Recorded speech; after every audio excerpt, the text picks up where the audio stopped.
Reforms undertaken by the Aquino administration continue to pay off. Among them, the no-nonsense campaign against corruption has freed up much-needed public funds to finance programs and projects that will benefit the Filipino people. This report. Budget reform undertaken under the Aquino administration for the past 3 years reduced loopholes and leakages in government spending to ensure more transparency and accountability. Budget Secretary Florencio Abad spearheaded the reforms which reduced graft and corruption.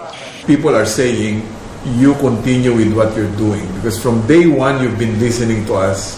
To this day you kept on listening to us and now we are seeing the benefits in all fronts. Economy, governance, environment, peace, even the arts. You know, the Philippines is zooming ahead. So I think that's certainly an affirmation that we are on the right track. In the past administration, corruption cost the government yearly losses of 50 billion pesos. Programs and projects were delayed or never completed due to the mismanagement of the budget. To raise the funds for the budget, the government imposed new taxes and increased borrowings from local and foreign sources. The budget policy has changed with the Aquino administration. We're not taxing people. We're not borrowing money. We are simply collecting better. And at the same time, we have plugged the leakages. We have removed the inefficiencies. So now we are really generating more money because of good governance. The reforms enhanced government spending in recent years to boost the economy. Because of this, the Department of Public Works and Highways saved 1.7 billion pesos in 2010. Investments in infrastructure is expected to hit 5% of gross domestic product by 2016. The construction of airports, highways, roads, and ports to connect major tourist destinations. Tourism, I mean, there's a range of skills that are available. You have to grow tourists. You have to ferry them around in boats and vehicles. You know, you have to fly them in. You know, you have to entertain the tourists. You know, you need financial and transportation services. You know, so there's a whole range of